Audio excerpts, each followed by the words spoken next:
Bonjour à tous. J'espère que vous me voyez tous et que vous m'entendez tous. Je me présente, je suis Julien Puissant, je suis chargé de mission à Resacop. Donc, Resacop, c'est le réseau Auvergne-Rhône-Alpes d'appui à la coopération internationale. Bienvenue à tous pour ce webinaire qui va vous être présenté dans quelques instants par Christelle Ledotte de la Cité de la Solidarité Internationale à Annemasse.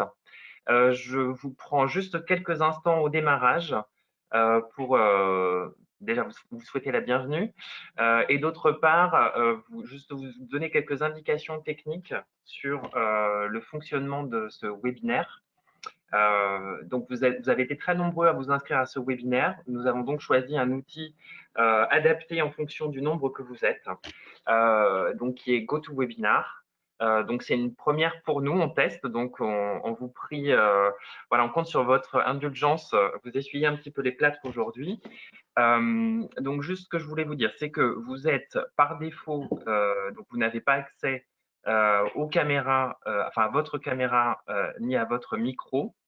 Pendant la séance, vous allez pouvoir communiquer à travers un onglet qui est sur le panneau de configuration qui s'appelle Questions. Donc, en principe, sur votre écran, vous avez une petite bande avec des icônes et l'icône la plus en hauteur est une flèche orange. Cette icône, en cliquant dessus, vous permet d'ouvrir ou de fermer le panneau de configuration. Une fois que vous l'avez ouvert, vous avez une rubrique Questions qui vous permet de communiquer avec nous et avec d'ailleurs l'ensemble des participants. Donc, on vous invite, notamment pendant la première partie, à faire remonter vos questions à travers ce panneau. Et puis, donc, dans un premier temps, il y aura une présentation et ensuite un temps pour répondre à vos questions. Donc, voilà, on vous invite au fur et à mesure des interventions, de bien indiquer vos questions. Donc, en principe, on a vos noms et vos noms. Voilà. Donc, mais n'hésitez pas à remettre qui vous êtes et la structure que vous représentez sur la question que vous allez poser. Donc, on va essayer de répondre au maximum de questions. Si toutefois on n'y arrivait pas, puisque le temps est court et le contenu est important, je voulais juste vous rassurer sur le fait que d'une part, cette séance, elle est enregistrée et donc elle sera diffusable et partageable à l'issue de cette rencontre. Par ailleurs, il y a un compte-rendu qui sera fait également. Et pour finir, bien sûr, toutes les questions qui n'auront pas pu être posées, de toute manière, on en garde la trace et donc on pourra les communiquer aux intervenants par la suite et revenir vers vous avec les réponses. Voilà. J'espère avoir été clair. Si ce n'est pas le cas, n'hésitez pas à utiliser le panneau questions pour pouvoir faire communiquer avec nous. En termes d'affichage, en principe, vous ne devriez pas avoir de soucis particuliers. Si jamais sur le son, pour une raison ou pour une autre, ça ne marchait pas, il est également, ou ça marche pas très bien, vous avez également la possibilité en allant sur l'onglet audio de nous rejoindre pour le son par téléphone. Voilà. Je m'arrête là et je passe immédiatement la parole à Christelle qui va animer le démarrage de ce webinaire. Merci Julien. Bonjour à tout le monde. Merci d'être présent pour cette première version du webinaire Histoire de partenariat ONG Entreprise. Donc, juste un petit mot sur le cadre de ce webinaire, pourquoi on a développé ce webinaire. Les relations entre ONG et entreprises ont bien évolué ces dernières années et on voit qu'il y a de plus en plus d'interactions entre ces deux mondes qui, a priori, n'avaient pas beaucoup d'interactions avant. L'idée, en fait, c'était de proposer un cadre, un lieu où on puisse s'inspirer des expériences d'organisations ONG entreprises qui ont eux-mêmes développé des partenariats ONG entreprises. Donc, c'est ce qu'on vous propose aujourd'hui pour répondre à vos besoins, à vos projets potentiels de développer des partenariats ONG entreprises, de vous inspirer aujourd'hui de l'expérience de Hydraulique sans frontières et de Grundfos qui ont une relation de partenariat depuis une dizaine d'années et qui vont vous expliquer aujourd'hui cette relation de partenariat, comment elle s'est construite, quelle évolution il y a eu sur cette relation de partenariat. Donc, ce premier temps va être, on aura un premier temps de 20-30 minutes où on va approfondir un petit peu avec Hydrauliques sans frontières et Grundfos cette relation, cette histoire de partenariat entre eux. Dans un deuxième temps, vous pourrez, comme le disait Julien, poser vos questions. Enfin, on répondra plutôt aux questions que vous aurez posées dans cette première partie. N'hésitez pas, du coup, à poser toutes vos questions pour vous outiller et vous inspirer de ce partenariat. Peut-être que Anna, on a développé ce partenariat aussi dans le cadre de Coexist, c'est quand même assez important. Coexist qui est un incubateur donc de partenariats ONG entreprises, donc qui vise à accompagner la création de partenariats ONG entreprises. Coexist est une approche collaborative. Elle est orchestrée par la Cité de la Solidarité internationale, mais elle est surtout collaborative dans le sens où comme on le fait là dans le cadre de ce webinaire, avec PSO et Risacop qui sont partenaires également de Coexist, on développe du coup tous les outils qui vous seraient nécessaires à développer vos propres partenariats ONG entreprises. Donc je laisse la parole rapidement à Anna du PSO qui pour se présenter aussi et qui traitera du coup vos questions, les questions que vous poserez, qui animera la deuxième partie de questions-réponses.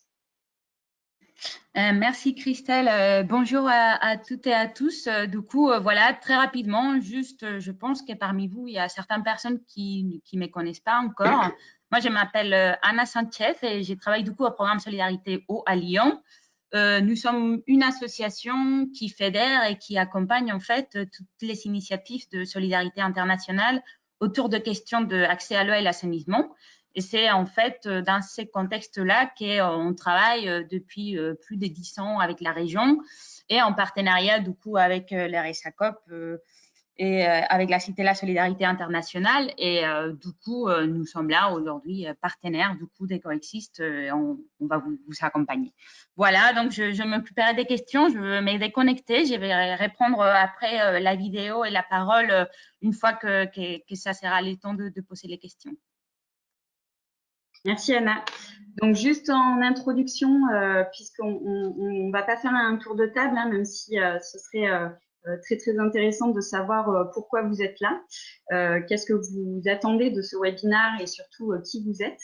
On vous propose du coup, au mieux de faire ce tour de table, un petit sondage pour savoir quand même qui est présent pendant ce webinaire. Et donc là, je laisse la main du coup à Julien qui vous propose ce petit sondage.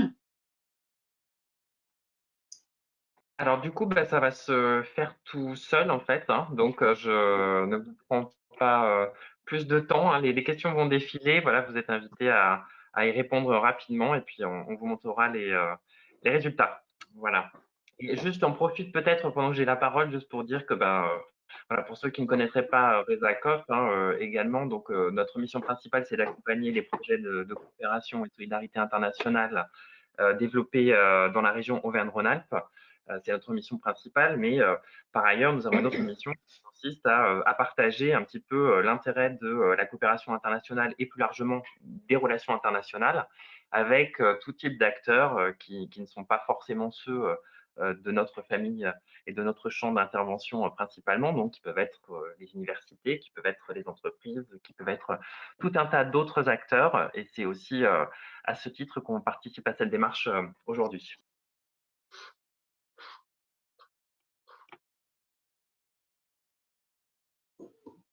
Voilà, donc le premier sondage, je ne sais pas Julien du coup si les 3 questions vont défiler les unes après les autres. Oui, tout à fait. C'est ça, tout à fait.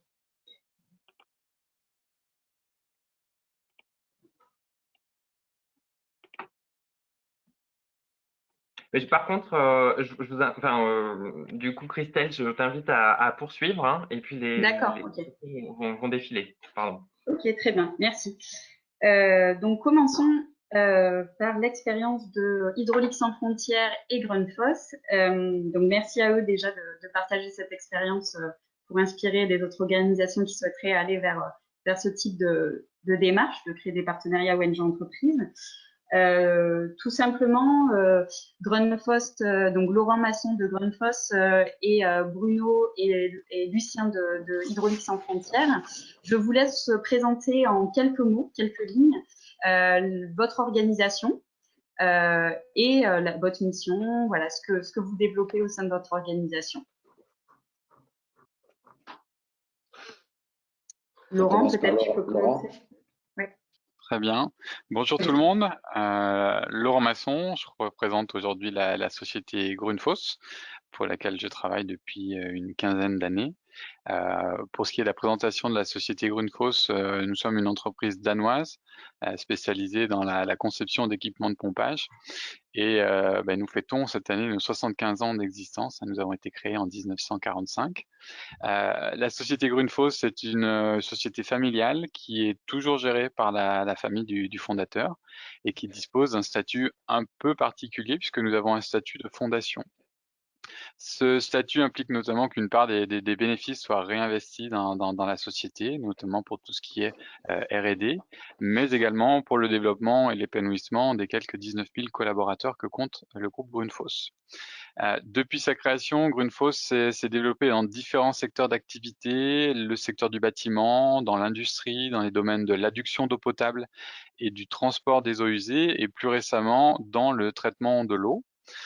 Et pour vous donner un petit peu une idée de notre capacité de production, aujourd'hui, notre production annuelle est de plus de 16 millions de pompes, ce qui représente environ 50% du marché mondial des pompes. Pour ce qui est de ma présentation, donc j'officie au sein de Grundfos en tant que Sales Development Manager, en charge du développement des ventes pour les divisions Industrie et Water Utility, et ce sur une zone couvrant 7 pays de l'Europe de l'Ouest, donc Belgique, Hollande, France, Espagne, Portugal, Italie et Grèce. Et parmi mes missions, j'ai notamment pour tâche de développer les partenariats avec les ONG, comme Hydraulique sans frontières. Voilà pour ma présentation. Lucien ou Bruno, je vous laisse présenter Hydraulique sans frontières. Bonjour à tous, donc je m'appelle Lucien Delorme et je suis membre d'Hydraulique sans frontières, membre du bureau et membre du CA Hydraulique sans frontières depuis 2009. J'ai toujours travaillé à l'international dans ma carrière comme cadre technique de direction dans le domaine du pompage de l'eau et de l'assainissement. Et j'ai rejoint donc Hydraulique sans frontières dès mon arrêt d'activité principale. Donc, en deux mots, Hydraulique sans frontières, c'est une ONG de développement pour le droit à l'eau, à l'assainissement et à la santé pour tous. Et nos objectifs principaux, c'est l'autonomisation des populations locales, le droit à l'eau, et ça dans le cadre des ODD 2030, notamment l'ODD numéro 6 pour l'accès à l'eau.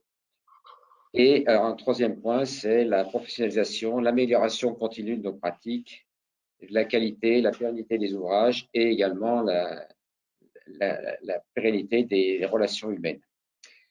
Au niveau de notre vision, on a une vision globale, donc pas seulement de la vision technique, mais une vision sociale, sociétale, économique et environnementale.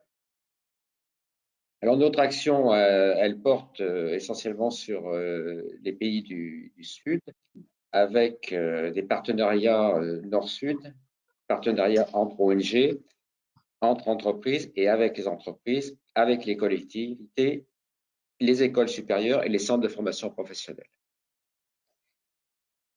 Ce qui est très important pour nous, c'est le respect de la souveraineté des pays partenaires et des cultures des pays partenaires. Alors, les pays du Sud font face à de nombreux défis, donc des défis économiques, le dérèglement climatique, des défis de démographie, d'urbanisation, beaucoup de pollution, des déplacements et des migrations, des problèmes d'éducation, les inégalités, la pauvreté, les conflits, bien sûr. Et puis, c'est vraiment d'actualité en ce moment, c'est la santé. Donc, nous, nos objectifs, c'est de contribuer à minimiser tous ces problèmes rencontrés dans les pays du Sud.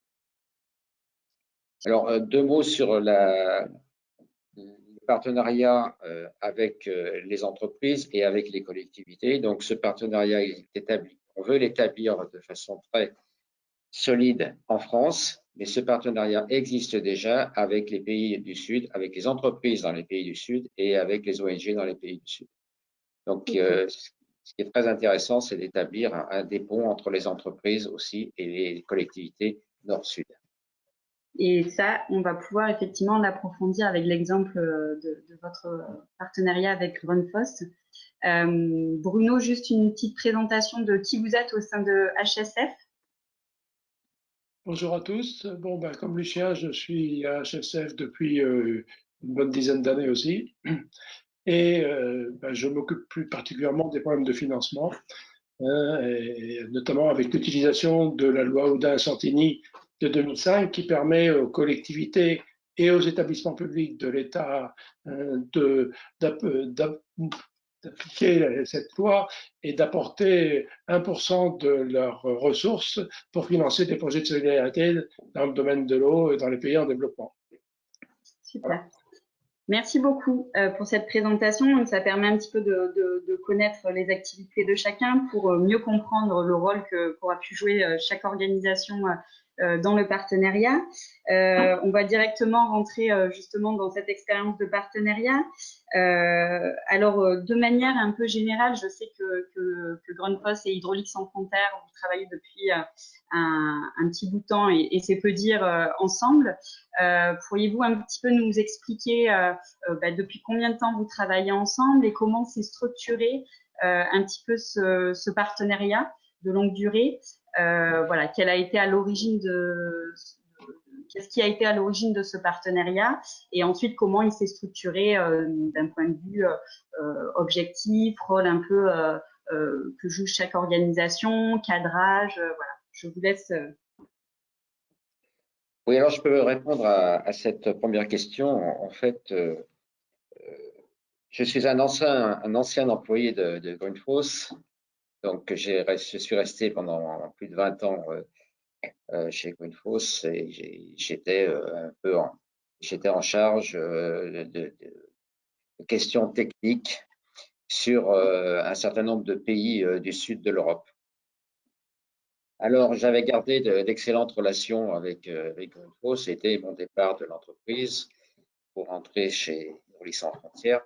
J'ai continué d'avoir ces relations un peu privilégiées avec Grundfos. Donc, ça nous a conduit rapidement en 2011, donc un an après avoir quitté l'entreprise, à signer une première convention avec Grundfos. C'est une convention qui engageait assez peu d'ailleurs les deux entités. Mais enfin, c'était une façon de formaliser un petit peu notre partenariat. Alors, au début, cette première convention stipulait que c'était une aide financière simplement de la part de Grundfos pour les projets HSF et puis aussi une aide au niveau de l'échange de compétences. Donc nous étions très contents, c'était déjà un premier pas et on verra plus tard que depuis on a fait beaucoup de chemin avec Grundfos en 10 ans. Mais voilà, donc il n'y a pas eu au départ de relation, on va dire, très formelle, c'était simplement par connaissance. Donc, une personne, finalement, c'était des relations entre personnes qui se connaissent. Donc, toi, du coup, Lucien, qui faisait finalement partie de Grundfos avant et qui a gardé ce lien en intégrant Hydraulique sans frontières. Est-ce que, de manière un petit peu anecdotique, vous avez facilement créé le dialogue du coup entre Hydraulique sans frontières et Grundfos? Est-ce qu'il y a eu des difficultés de compréhension, de vocabulaire? Est-ce qu'il y a eu besoin de dépasser certains stéréotypes qui pouvaient être présents d'un côté et de l'autre? Voilà, en termes de dialogue, est-ce que tout ça s'est fait assez facilement? Est-ce que ça a pris du temps? Je réponds toujours. Alors de mon côté, évidemment, j'avais les deux visions, la vision de l'entreprise, puisque je suis resté pendant plus de 40 ans dans l'entreprise. Donc Le langage de l'entreprise, je le connais, et j'ai aussi la vision de l'ONG. Donc, le langage a été très facile, les problèmes de langage ont été très faciles à surmonter. Après, les difficultés, c'était plutôt au niveau de l'organisation HSF elle-même, puisque certaines personnes dans l'organisation voyaient l'entreprise comme un money maker, hein, et rien d'autre. Beaucoup de personnes n'avaient pas encore intégré le RSE dans l'entreprise. Beaucoup de personnes pensaient que l'entreprise n'avait qu'un rôle, de vente, voilà, et non pas un rôle social et un rôle plus sociétal aussi dans le monde qui entourait l'entreprise. Donc, ça a été un petit peu long à cheminer, mais maintenant, je pense que tout le monde a bien intégré le fait que l'entreprise n'est pas seulement une organisation pour faire de l'argent. Et c'est d'autant plus vrai que dans les pays du Sud, les entreprises sont très intégrées dans la vie sociale. Laurent, est-ce que tu veux rajouter d'un point de vue entreprise, donc Grundfos, la perception justement côté entreprise? Alors, côté entreprise, c'est vrai que le stéréotype dont faisait mention Lucien était également, je vais dire partagé côté entreprise, puisque cette démarche de travailler avec des ONG n'existait pas vraiment jusqu'à ce que Lucien quitte la société pour intégrer une ONG. Et la vision au sein de l'entreprise qu'on pouvait avoir à l'époque, c'était notamment travailler avec des ONG implique essentiellement de fournir de l'argent. Voilà, donc donner de l'argent ou donner du matériel dans le cadre de projets de développement. Donc c'était l'idée préconçue qu'avaient beaucoup de nos collaborateurs à l'époque, idée qui a d'ailleurs énormément changé depuis, puisqu'on a bien conscience désormais que sur des projets de développement, comme pour tout projet, que ce soit un projet privé ou un projet avec une ONG, il y a un budget et donc il y a de l'argent qui est prévu pour monter le budget et on n'attend pas à ce que ce soit les entreprises privées qui financent l'intégralité du projet. Donc voilà le stéréotype qu'on avait à l'époque. Oui, cette question du stéréotype, elle revient assez souvent et c'est un peu la clé. On a l'impression que ça joue en tout cas grandement dans les relations entre ONG et entreprises. Merci pour ce partage. De manière un peu globale, du coup, après avoir, on a bien compris le début de votre relation qui était du coup liée à finalement une personne qui avait mis les pieds d'un côté entreprise et d'un côté ONG, pardon. Donc cette question de vocabulaire, de lien, de pont entre ces deux mondes a été facilitée notamment par une personne qui avait ces deux vocabulaires. Et on a compris ce temps nécessaire au dépassement de certains stéréotypes qui prend du temps. Donc, de manière générale, est-ce que vous pourriez nous préciser, toujours de manière générale, on ira très rapidement suite à cette question dans l'illustration de deux projets très concrets. De manière générale, quels sont les projets, quelle est la nature des projets sur lesquels vous travaillez ensemble?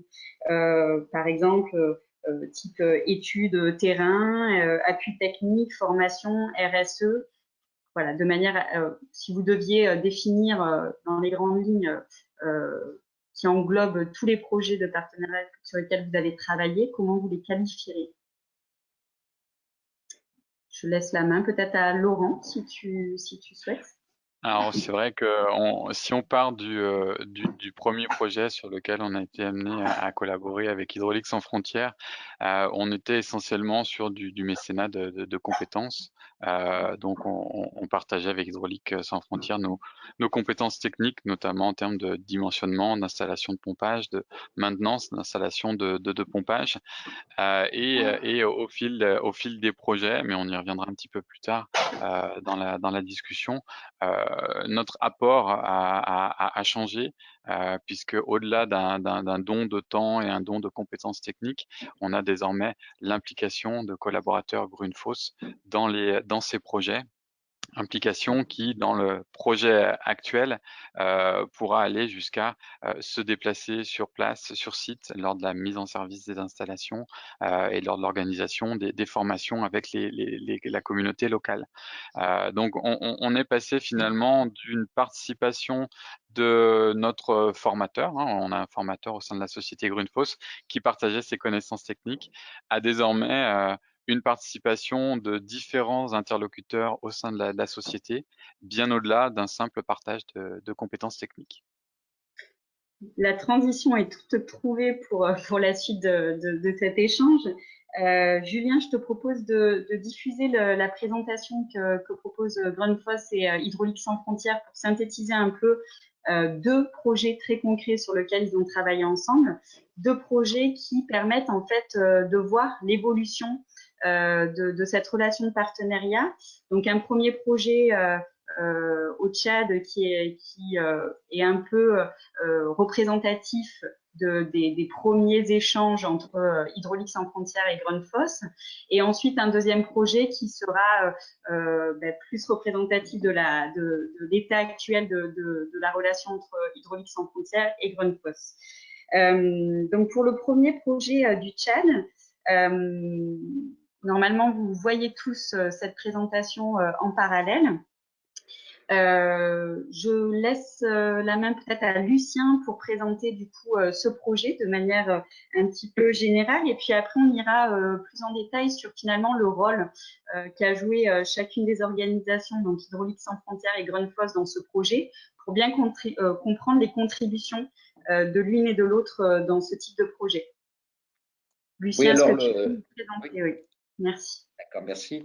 Le projet au Tchad, c'était donc un projet de formation professionnalisante.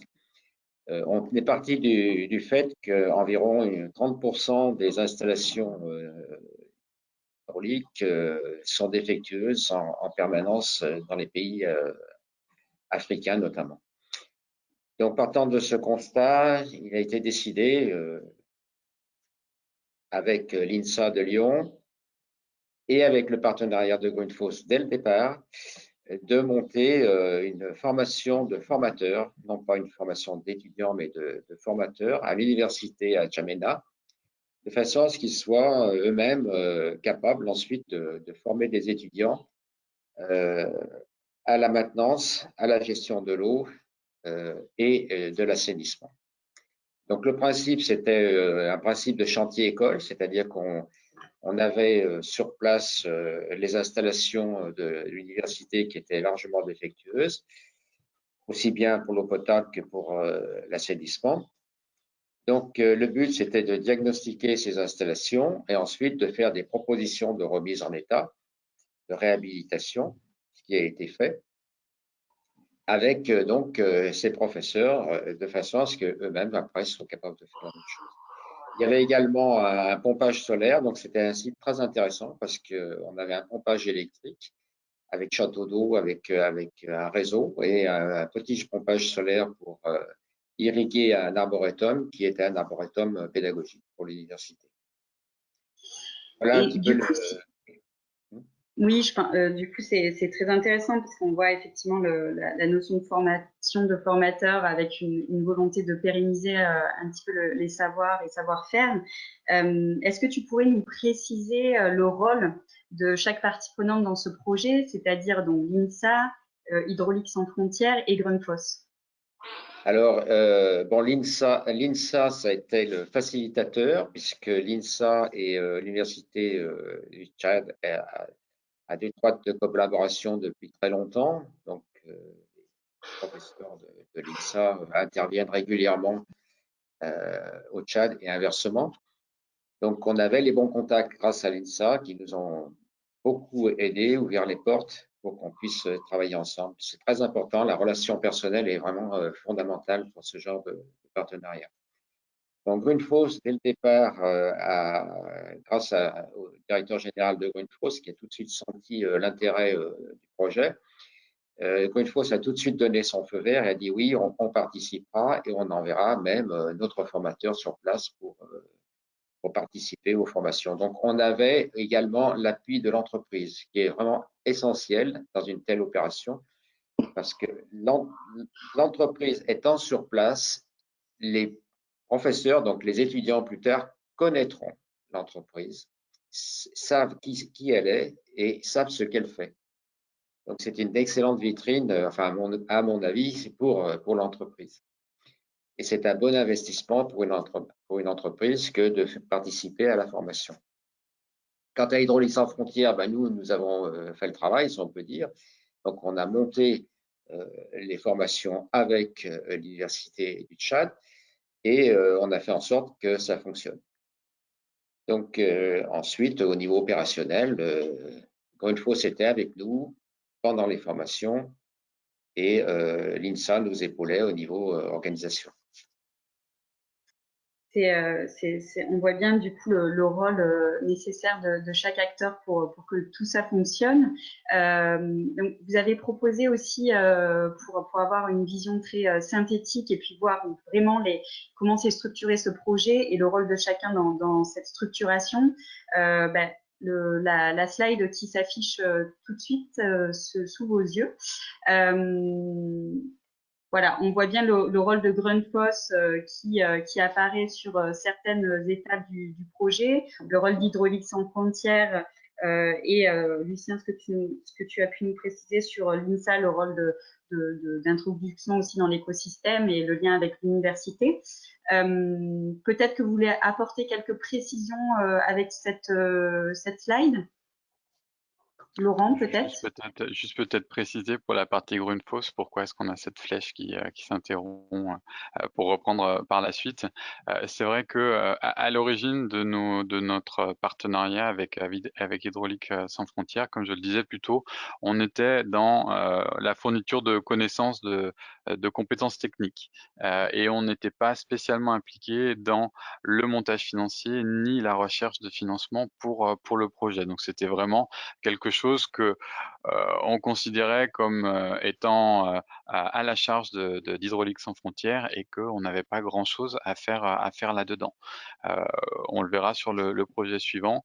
Cet état d'esprit a désormais changé puisque on est désormais impliqué sur le projet actuel avec Hydraulique sans frontières du début jusqu'à la fin. Mais on reviendra sur ce point-là sur le slide suivant. Super. Alors, j'aurais une dernière question par rapport à ce projet.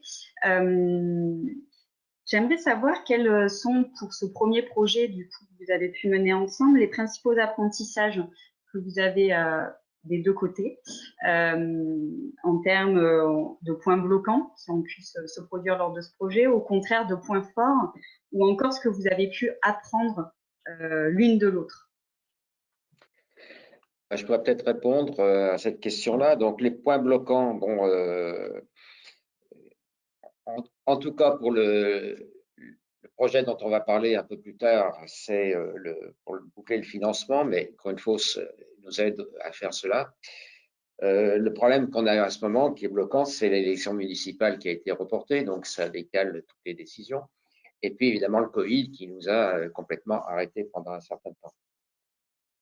Au niveau apprentissage aussi, c'est la difficulté, et peut-être que Bruno pourra en dire davantage, à mobiliser les institutionnels, parce que même avec les entreprises, on voit que c'est quand même difficile. On voit aussi que, par exemple, la région, qui a un rôle à jouer important dans l'aide aux entreprises, n'est pas franchement au rendez-vous. Donc, ça nous manque beaucoup parce qu'il ne faut pas seulement avoir que l'entreprise et l'ONG, mais il faut aussi avoir les institutionnels. On va peut-être en reparler plus tard. Et je pense que ce partenariat, c'est déjà pour moi un très grand succès dans la co-construction. On voit que Grundfos est impliqué depuis le départ, donc, et maintenant, on va voir un peu plus tard, jusqu'à la fin, avec la recherche de financement. Donc, c'est déjà un très grand pas en avant dans le cadre de la co-construction. Après, on pourra parler peut-être plus tard de ce qu'on espérerait avoir en plus. Laurent, veux-tu compléter avec la vision entreprise ? Alors, côté entreprise, le bénéfice qu'on a pu tirer de ce premier projet, ça va être, je dirais, une ouverture d'esprit, puisque la personne qui a été impliquée le plus sur ce projet, c'est Jean-Charles Leblanc, qui est notre formateur officiel au sein de la société Grundfos. Donc, c'est lui qui dispense toutes les formations faites aussi bien aux collaborateurs Grundfos que auprès de nos clients. Et on va dire qu'il a prêché la bonne parole, et donc il a partagé avec nous son expérience. Donc il a déjà d'une part donné envie à d'autres de s'impliquer sur des projets de développement, et également fait passer le message quant à, on va dire, la ressource en eau. Et ce qu'on peut, considérer comme dans notre pays, en tout cas en France, comme un dû, qui ne l'est pas dans les autres, dans d'autres pays. Donc, je pense que c'est le principal apprentissage qu'on a pu tirer de ce premier projet, c'est de permettre d'ouvrir les yeux à nombre de nos collaborateurs, tout en leur donnant envie de s'impliquer sur des projets comme ceci. On retiendra du coup une ouverture d'esprit grâce à l'expérience. Une dernière question par rapport à ce projet-là. Est-ce que vous avez évalué autant l'évaluation du projet en lui-même, mais surtout la relation de partenariat, le partenariat ONG entreprise en lui-même? Bon, il n'y a pas d'évaluation très formelle. Il est certain que Grundfos et HSF se rencontrent régulièrement. Nous échangeons quand même pas mal, mais on n'a pas vraiment de cadre formalisé pour ces échanges. Non, pour l'instant, ça n'existe pas. Peut-être aussi parce que, en tant qu'HSF, on ne veut pas faire ne pas exercer une pression sur les entreprises. On préfère que ça reste quelque chose de très, un échange très convivial, on va dire. Pour le moment, c'est comme ça. Il y a des relations interpersonnelles. Voilà, Oui, et côté Grundfos, c'est exactement la même chose. On n'a pas dans l'intention de formaliser notre partenariat par le biais d'un contrat ou quoi que ce soit. Ça, on laisse ça pour le monde des affaires classiques. Et là, on est plus sur du relationnel et une relation également de confiance. Sachant que pour ce qui est de Grundfos, lorsque nos collaborateurs souhaitent et s'impliquent sur des projets avec Hydraulique Sans Frontières, on attend d'eux, bien entendu, qu'ils participent du début jusqu'à la fin, qu'ils respectent leurs engagements. Donc c'est une relation de confiance, mais qui n'est pas basée sur un contrat entre les deux parties. Super. Je vous propose de faire le comparatif du coup avec un projet plus récent. Voilà, exactement le projet qui s'affiche devant vous. De la même manière, je vous propose de présenter un petit peu ce projet et le rôle qu'a pu jouer chaque organisation dans ce projet pour qu'on puisse bien comprendre l'évolution qu'il y a eu entre le projet Tchad et ce projet actuel au Burkina Faso. Lucien, est-ce que tu peux présenter le projet de la même manière? Alors, je vais vous présenter rapidement ce projet. Donc, il s'agit d'une commune qui s'appelle Komsilga, qui est située au sud de Ouagadougou, c'est-à-dire en zone périphérique. Donc, il y avait une partie de la commune qui est périurbaine et une partie qui est totalement rurale. Ça concerne 67 000 habitants sur 35 villages. On va dire que le projet couvre environ les besoins de 11 000 habitants en 2019.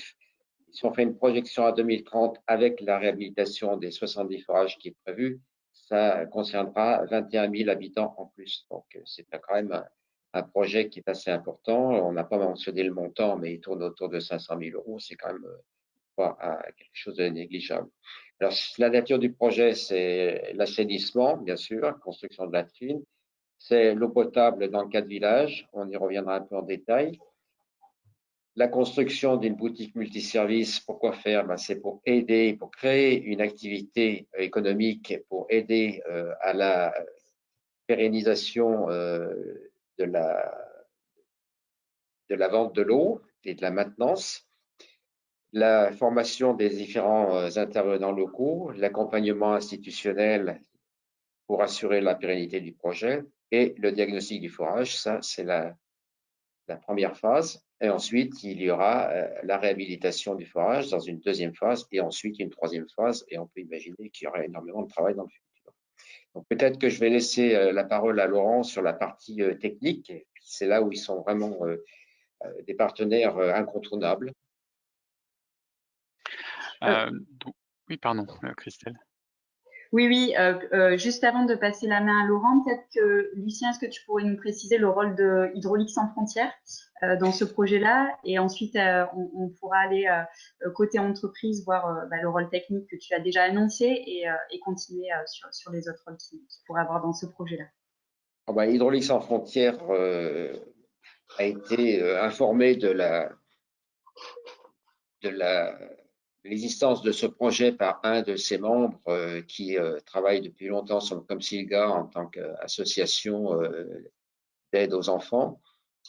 Donc, le projet était un peu gros pour cette association. Notre collègue s'est tourné vers nous pour mener ce projet. Voilà, on a développé l'ensemble des documents nécessaires pour la réalisation du projet, c'est-à-dire le document narratif, le budget, le chronogramme, voilà, tous les documents un peu complexes à monter. Et on est en phase actuellement de recherche de financement avec Grundfos. Laurent, je te laisse poursuivre du coup sur côté rôle de Grundfos dans ce projet.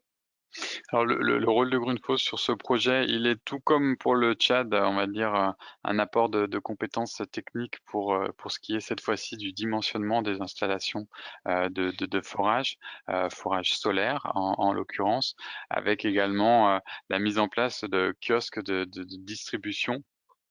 Qui sont des équipements dédiés pour les pays en voie de développement qu'a conçu Grundfos pour répondre notamment aux problématiques de distribution d'eau potable, distribution d'eau potable qui ne permet pas toujours aux collectivités de récupérer l'argent lié à la distribution de l'eau et ne pouvant pas collecter ces revenus, les municipalités ne peuvent pas par la suite entretenir leur réseau, voire même étendre les réseaux, et ce qui fait que des installations neuves ne sont pas pérennes par manque de ressources. Donc les kiosques de distribution que propose Grundfos permettent notamment de répondre à ces problématiques-là.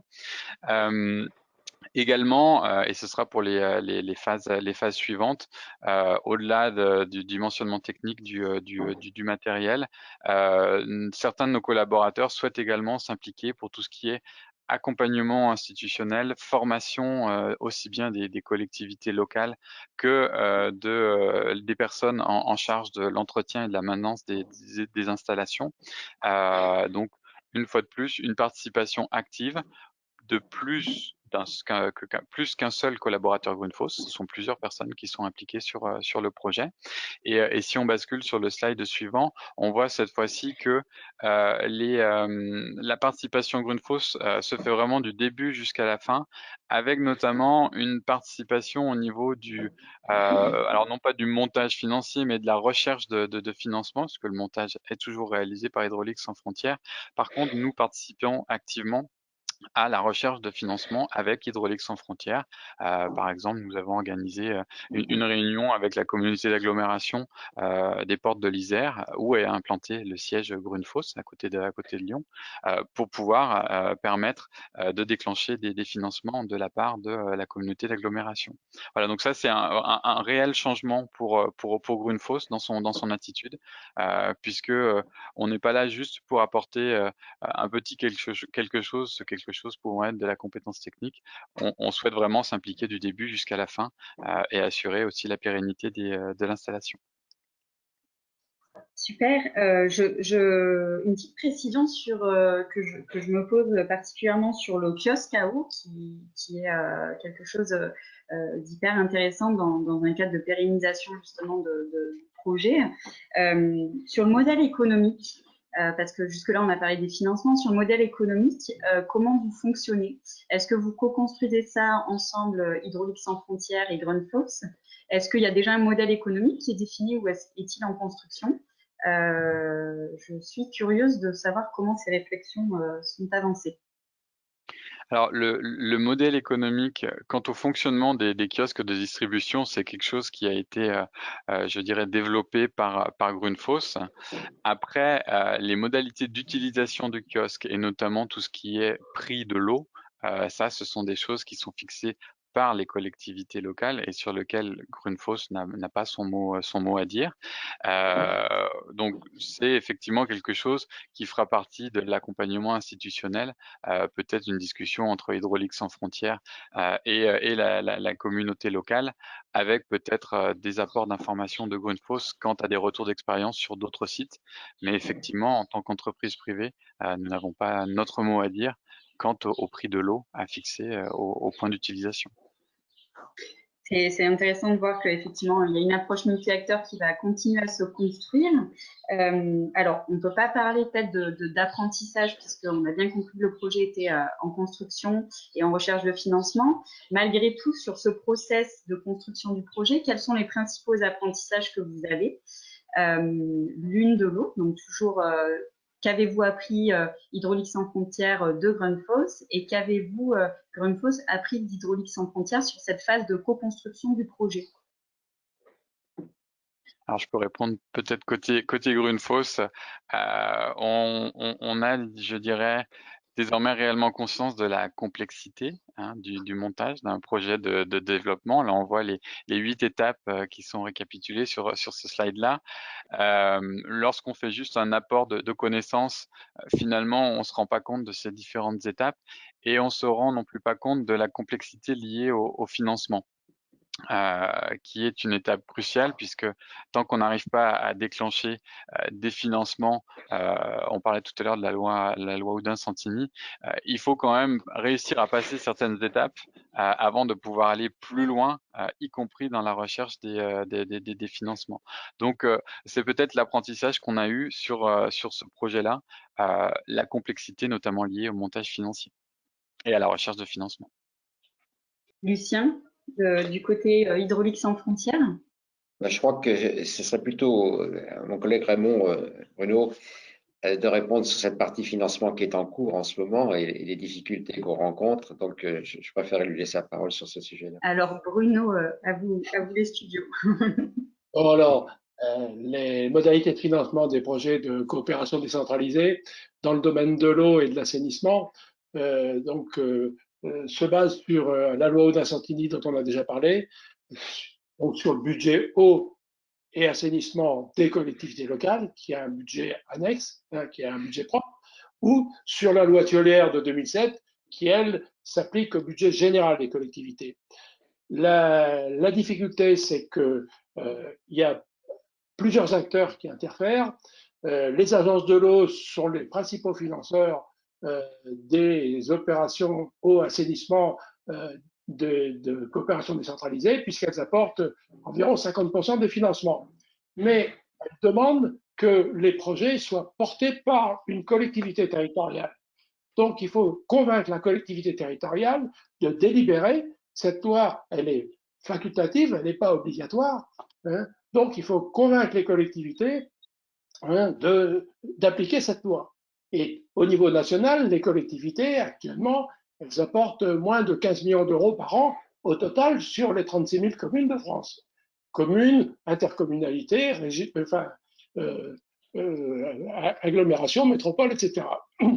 Alors, les gros, ils font des appels à projets avec leurs propres contraintes, mais la principale difficulté, c'est d'abord de convaincre une collectivité territoriale de porter un projet, de porter le projet auprès d'une agence de l'eau, à condition de financer, elle, au minimum 5% du coût du projet. Mais l'esprit de la coopération décentralisée, c'est que ce soit les élus et les techniciens qui se mobilisent pour bâtir des véritables coopérations. Donc, ça évolue petit à petit, mais les élections, ça revient tous les 6 ans. À chaque élection, il y a 50% des élus qui changent. Donc, il faut remobiliser les acteurs locaux. Donc, il y a une démarche importante à faire de façon systématique. Alors, heureusement, il y a quelques fidèles, mais élargir le nombre de collectivités, c'est particulièrement difficile.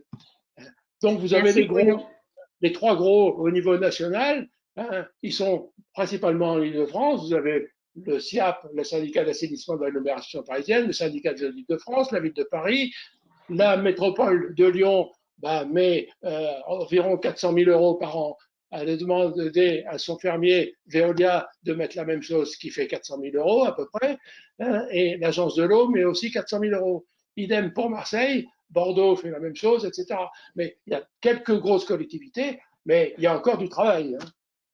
Merci Bruno pour ce retour d'expérience et ces précisions sur l'aspect financement. Ce qu'on entend effectivement, c'est que le principal apprentissage tourne sur ce projet-là, en particulier sur l'aspect financement. Nous allons, juste avant de passer sur les questions-réponses, aller sur une dernière question un peu globalisante sur l'évolution d'Hydraulique sans frontières et de Grundfos. Donc, on a pu là illustrer par deux projets déjà que la relation avait bien évolué ces dernières années. Comment vous voyez l'évolution encore prochaine entre Grundfos et Hydraulique sans frontières? Laurent, est-ce que tu veux commencer? Oui, sans aucun problème. Alors c'est vrai que depuis le début de ce partenariat, il y a une dizaine d'années, et aujourd'hui, il y a pas mal de choses qui ont changé, y compris au niveau de la société Grundfos et de son organisation. Et je dirais que actuellement, nous avons un projet d'entreprise qui consiste à permettre aux employés de redonner du sens à leur quotidien au sein de l'entreprise. Et parmi les projets que gère Grundfos dans ce cadre de redonner du sens à sa vie professionnelle, il y a notamment la collaboration avec Hydraulique sans frontières, mais avec d'autres ONG. Donc l'idée pour nous, c'est de développer encore plus ce qu'on fait avec Hydraulique sans frontières, que comme Silga ne devienne pas un cas unique et qu'on réitère ce genre de projet avec Hydraulique sans frontières, mais également développer le partenariat avec d'autres ONG. Merci Laurent. Lucien, je te laisse clôturer sur cet aspect. Oui, j'aurais un peu la même conclusion, c'est que pour Hydraulique sans frontières, il est important d'embarquer aujourd'hui d'autres partenaires industriels et d'utiliser l'expérience de Grundfos pour la dupliquer. Ceci étant, il faut que nos partenaires sont des partenaires ciblés, à savoir des entreprises qui sont dans le domaine de l'eau et de l'assainissement ou de l'assainissement et qui ne soient pas concurrentes entre elles, parce que là, ça deviendrait compliqué à gérer. Donc, mais il y en a beaucoup, il y a la robinetterie, les tuyaux, etc., etc. Et puis, pourquoi pas aussi des entreprises qui font dans le soft, c'est-à-dire toute la partie accompagnement social, la formation. Voilà. La formation, c'est déjà fait avec un certain nombre d'écoles et d'universités. Moi, je pense que dans le futur, ce qui nous manquerait surtout, c'est une structure qui faciliterait les relations entre les entreprises, les ONG et les collectivités. Je m'explique, si un des animateurs anime le partenariat, il en devient en même temps acteur et leader. Et par conséquent, il se situe donc à un niveau, celui qui est leader se situe à un niveau différent des acteurs. Donc, il a double rôle et c'est un peu compliqué à gérer. Donc, pour moi, il manque une structure de coordination. On a vu qu'on était dans une collaboration assez informelle. On ne veut pas, ni les uns ni les autres, entrer dans une relation trop formalisée. Par contre, une structure d'accompagnement nous permettrait de faire un meilleur suivi et de lever les difficultés, de lever les blocages et d'aider à trouver des solutions. Et je pense que ça serait assez simple, enfin assez simple non, mais je pense qu'on pourrait intégrer ça, le financement de ces structures qui nous aiderait dans le financement d'un projet. Voilà. Donc, il faudra effectivement qu'elle soit rémunérée, donc elle pourrait rentrer dans le financement du projet, à condition qu'elle soit acceptée par les bailleurs de fonds. Tout un sujet aussi. Donc, on entend une volonté, en tout cas, de continuer à créer des partenariats ONG entreprises. Pourquoi pas, du coup, la présence d'une structure tierce qui permet d'accompagner ces partenariats ONG entreprises. Coexiste est là aussi pour ça, et on collabore du coup collaborativement du coup avec des partenaires PSO, RESACOP, Cité de la Solidarité Internationale, Tenervis, etc. pour aller dans ce sens-là et continuer à faire le pont entre ONG entreprises et que chacun trouve leur propre relation de partenariat ONG entreprise. Je pense qu'on va pouvoir passer maintenant aux questions-réponses. Merci en tout cas pour ce travail de synthèse de vos projets, de ce partage d'expérience. Anna, du coup, je te laisse la parole pour la suite des questions-réponses. Oui, merci Christelle. Bon, avant de commencer, je voudrais juste nous excuser. En fait, on avait prévu 1 heure d'échange du coup pour ces webinaires. On va sans doute dépasser un petit peu. On n'y restera pas plus de 15 minutes, je pense, des trop. Donc, voilà. Je pense qu'il n'y a pas eu beaucoup de personnes qui ont posé des questions. Je ne sais pas si tout le monde a bien compris. C'est vrai que l'outil, si on ne l'a jamais utilisé, on met un peu de temps à les connaître, un peu à s'habituer. Il y a vraiment, comme expliquait Julien tout au début, un panneau qui s'affiche où normalement, il y a une petite flèche rouge si ça ne s'affiche pas pour tout le monde. Et ensuite, il y a une partie, c'est questions. On peut poser des questions. Donc, s'il y a des personnes aussi qui souhaitent vraiment prendre la parole et du coup que ça va pas être forcément une seule question que je pourrais poser moi-même, bah, on a choisi de le faire comme ça pour que ça soit plus simple. On vous invite aussi à nous les signaler et du coup, Julien pourra sans doute vous donner la parole s'il y a des personnes qui souhaitent intervenir. Du coup, voilà, il n'y a pas eu beaucoup de questions. Il y a une question qui a été posée au départ, en fait, avant de rentrer un peu dans les détails du projet. Et du coup, je pense que cette question, elle a été déjà répondue. C'était une question d'une ONG qui s'appelle Aux 4 coins du monde. Et du coup, la question, c'était est-ce que les intervenants peuvent illustrer en parlant d'un projet particulier ce qu'ils sont réalisés ensemble et quel a été du coup leur rôle, les rapports de chacun et les bénéfices pour la population. Je pense que ça a été largement répondu avec du coup des projets qui ont été présentés. Et après, il y avait une question qui a été posée par Rosemary Di Donato, qui est du coup la directrice du RESACOP et que je trouve aussi très intéressant. Ça a été aussi un peu abordé à la fin de la discussion quand vous parlez un peu de perspective, notamment du projet entreprise quand vous, Laurent, vous l'avez abordé. Et la question, c'est au-delà des implications, du coup, des réalisations, au-delà des un peu ce que vous nous avez expliqué, qu'a apporté à l'entreprise l'implication de collaborateurs, voilà, et du coup, en termes techniques, vous me l'avez bien expliqué, mais un peu en prise du recul, en termes de motivation, etc. Si vous pouvez un peu développer ça. Donc, voilà, je vous laisse répondre.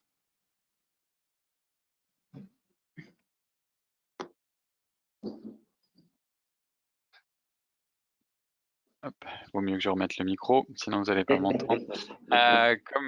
Comme je le disais sur la partie comme Silga et sur l'avenir aussi des collaborations avec les ONG, le bénéfice pour nous, c'est avant tout l'ouverture d'esprit. C'est vraiment ce qui est le plus important par rapport à ces problématiques de l'eau.